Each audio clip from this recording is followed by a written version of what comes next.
O meu nome é Maria Cel das Dores Lopes. Lopes, adquirido depois do casamento. Eu sou portuguesa, nascida em Portugal, Trás-os-Montes, na minha aldeia se chama Campelos, distrito de Bragança. De lá, eu vim morar no Porto, do Porto eu vim para o Brasil e aqui estou hoje, há 60 e alguns anos. Eu vim em 1953, viemos de navio, e na época, quando nós viemos, nós tivemos no navio uma tempestade muito forte, mas muito forte, que as ondas cobriam todo o convés do navio. Foi terrível, foi terrível. E o navio bateu em rochas, foi isso entre a Ilha da Madeira e parece que o Porto e a Ilha da Madeira, uma coisa assim. E nós perdemos a rota do navio, quase que nós fomos a pique.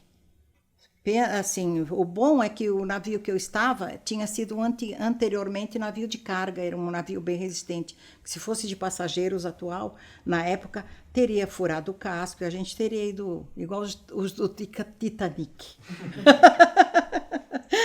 Descemos direto no Rio de Janeiro, tá? Fomos morar num lugar chamado Vila da Penha, que era um lugar assim bem... Atualmente não sei como está, porque nunca mais passei por lá. Ficamos um ano lá, e lá nessa época eu fui para a escola. Nessa época eu fui para a escola. E lá eu tive, assim, um pouco decepcionada, porque eu comecei a sofrer bullying, que naquela época não existia a palavra bullying. Então, eles diziam que fazia um pouco caso do meu português arrastado, que eu falava muito arrastado, né? E aí, o que acontece? Eu ficava tão triste, tão aborrecida, não contava para o meu pai, mas eu fiz como é que se diz? Fiz uma coisa que não deveria ter feito, mas eu acabei fazendo. Eu fiquei quase um mês sem ir na escola, porque eu tinha medo, né, da turminha lá que fazia pouco caso de mim.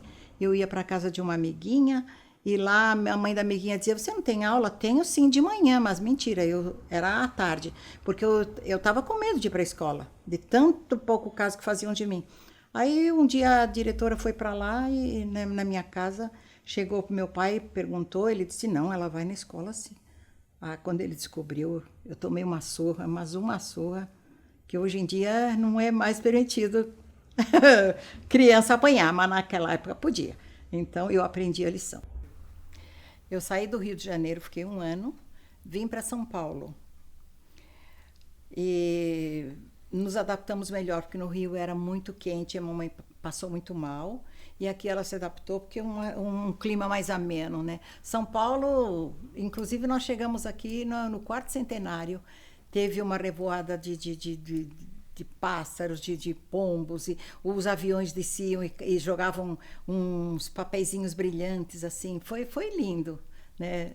E acabei me instalando aqui no bairro, na Casa Verde, até hoje, que estou aqui há quase 60 e... tralalá.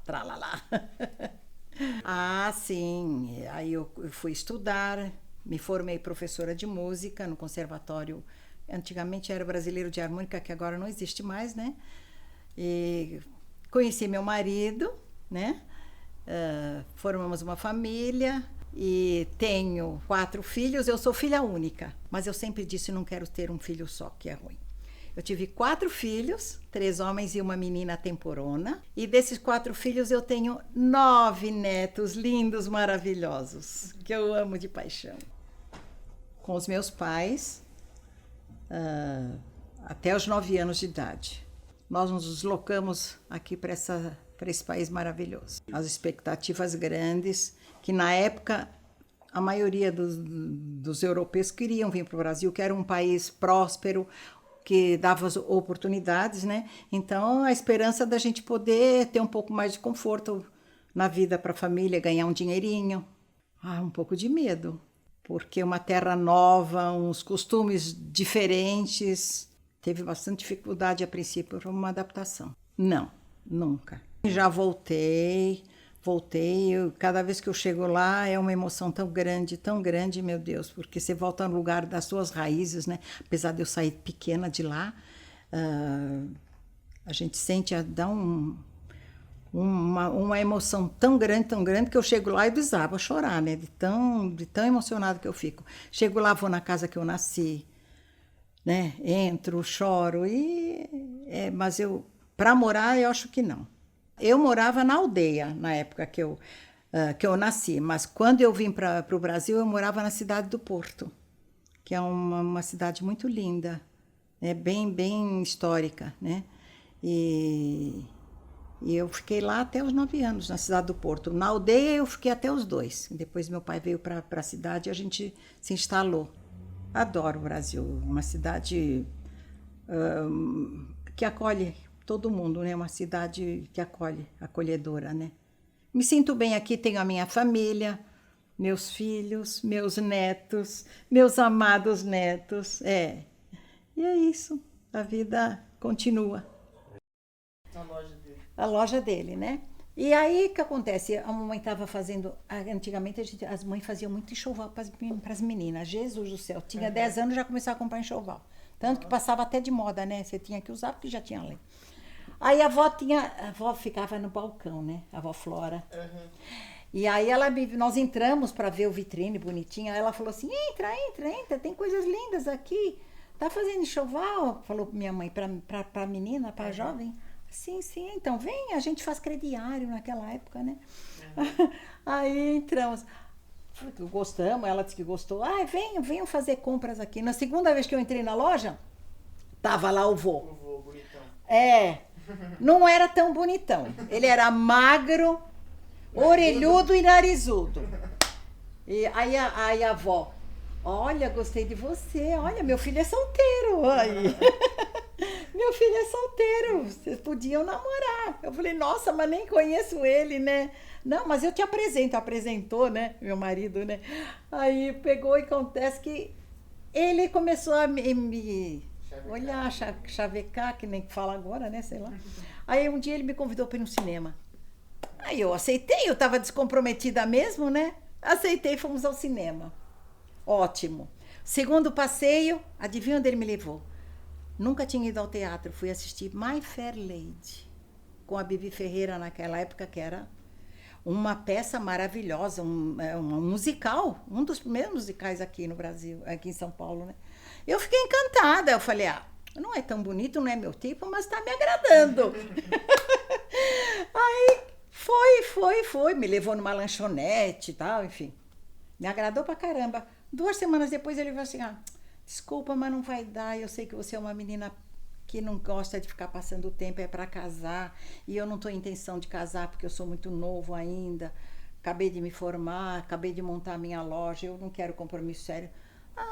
Desculpa a expressão, seu filho da puta me iludiu. E agora me despachou. Nem sabia disso. Me despachou. Aí tá bom, então tá, tchau, vai com Deus. E eu fico na minha também. Aí... não passou 2 semanas, ele voltou. Eu gostei muito de você. Você se importaria se a gente fosse tentar de novo? Eu falei, por mim tudo bem, eu tô descomprometida mesmo. E foi me cativando, eu fui gostando. Namoramos 3 anos. Casamos. 1 ano e pouco, eu casei em setembro. Foi. Em novembro, a gente casava para ficar grávida logo, viu? A gente queria filho, era doida, né, naquela época. Hoje em dia é bom esperar. Logo em novembro eu já estava grávida, e em dezembro eu perdi. Em fevereiro eu engravidei de novo do tio Beto. E foi isso, a vida, o namoro. Nossa, mas aproveitei muito com meu marido, uma pessoa maravilhosa. Ele, nossa, quem o conheceu, vocês são crianças, vocês conviveram um pouco com ele. Mas ele era um pai maravilhoso, um marido especial, um amigo. Ele era bom para todo mundo. Ele era tão bom, que às vezes até enganavam ele. De tão bom que ele era, ele fazia o bem para todo mundo, né?